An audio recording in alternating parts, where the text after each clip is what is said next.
Okay.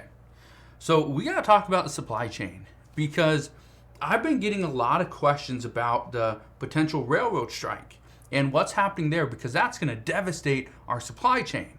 And it would. But here's the good thing. The good thing is that our supply chain is easing.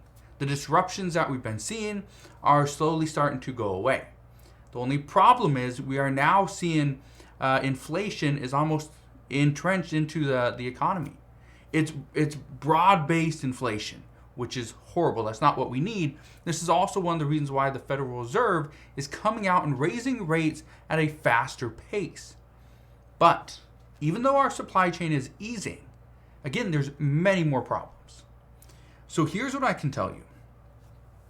Right now, things are starting to move again.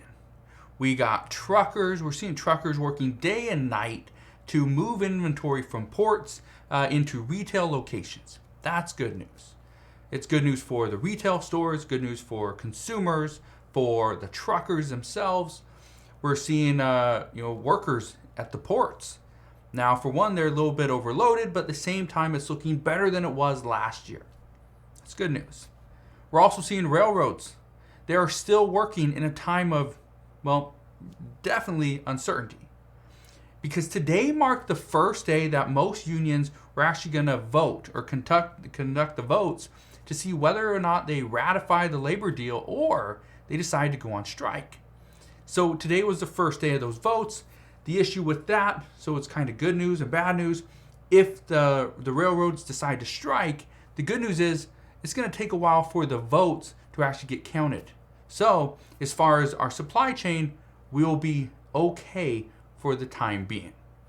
As for the railroad workers who are just waiting to go on strike, because I know a lot of them are, that's not good news because now they just got to wait for the votes to come in. They'll tally the votes, and that could potentially take weeks or months. So we're going to have to just wait and see.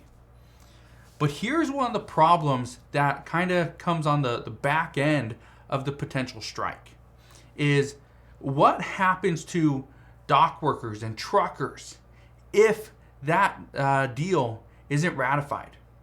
What could potentially happen there? Well, here's what we know. According to multiple officials, they say that the dock workers and truckers are looking into the deal that could potentially be ratified between the railroad workers and the carriers and are wondering why the federal government won't step in and help them. If you look at truckers, they have so much red tape. They got to go jump through all these hoops to get from one state to the next, right?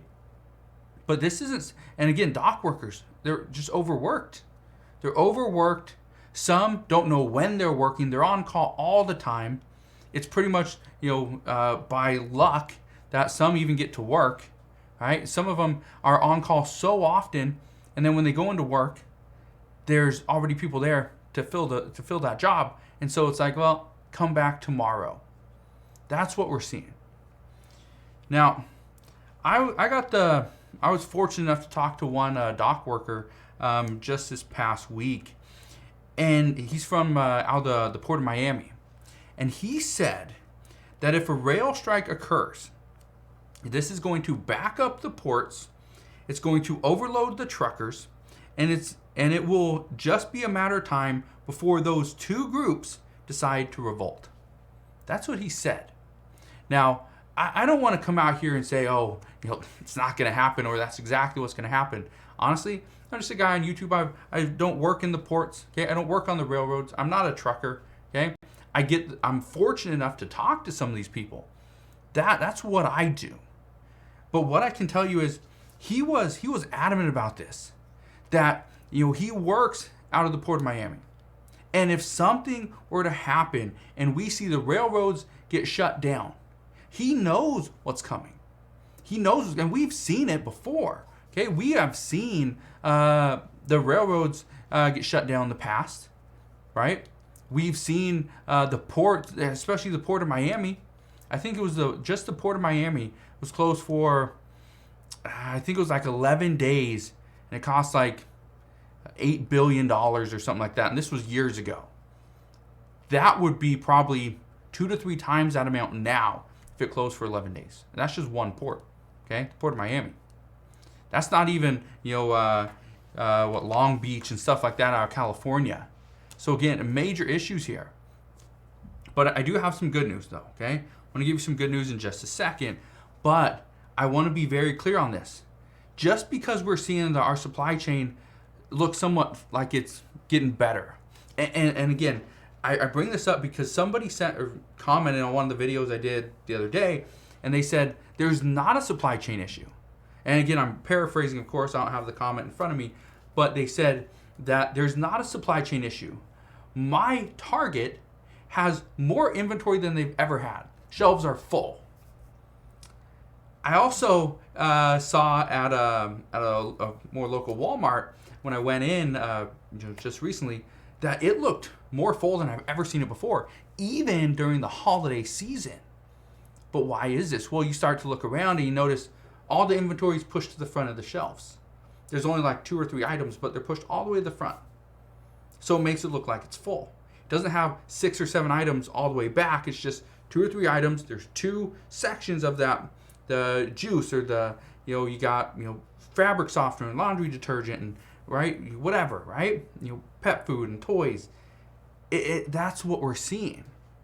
And so if you look at it from that point of view, oh, we're good to go. We got so much inventory, not to worry. But then now, here's the other thing. And again, this is something that I've talked about before. I actually talked about this morning as well and yesterday. And this part of the good news, is the expectations that retail stores are not going to put too much more pressure on ports. They're not going to put a lot more pressure on truckers. And it's simply because they're canceling billions and billions of dollars of orders.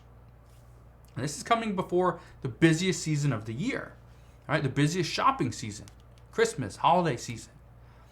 But this also means there's likely to be a lull in new products as inventory sells out and nothing new is making its way back into the United States. Now, why is this good news? Okay, for one, it means there's going to be less, not as much work. And the ports, truckers, right, railroads, they're not going to be overloaded. But here's the reason why this is also bad news. Or let me give you some more good news for a second. I'll give you some bad news. The other good news is we're going to see great deals on clothing. Clothing is something that has been sitting in the ports for almost a year. Okay, I talked to somebody from I don't even know what I don't know their position, but they're from Target, and they said that they were getting, maybe it was from Walmart, excuse me, I think it's from Walmart.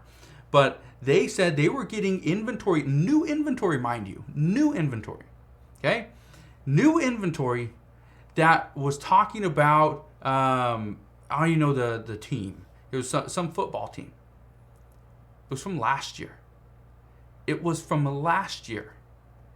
And the only reason they said they knew that is because one of the players that was on, and again, I wish I knew who the player was or the team or whatever, but it was from last year, not from this year, and they were just getting that inventory now. So that means this inventory that they're now receiving is from last year. That's how slow things have been. That's how, back, some of these ports are, right? Some of these shipping containers. They've just been sitting there. So again, we're going to see major deals in clothing. We're going to see a lot of good deals in things like kitchen ware, kitchen appliances, utensils. All right, we're going to see it toys, probably not so much, but we'll wait and see. Electronics, absolutely not. There's probably not going to be any deals there because again, there's still a chip shortage. So just keep that in mind. Now for the bad news. Number one is we are going to see some increases in things like electronics. That's where the expectation is. That's where we're going to see shortages because again, there's a chip shortage. We're seeing issues out of Taiwan. We're seeing China continue to lock down, or go on partial lockdowns. And the expectation is that's only going to increase as we get into these winter months. So again, that's kind of what we're hearing at this time. Things are looking better. Our supply chain is easing, but at the same time, we still have some major problems that we have to get through. So As we get more information as to what to expect and what is actually happening, I promise I will be here every step of the way to fill you in on all the latest news and updates. Again, just want to thank you guys for watching. Have a wonderful rest of your day. Consider subscribing, and I'll see you guys on the next one.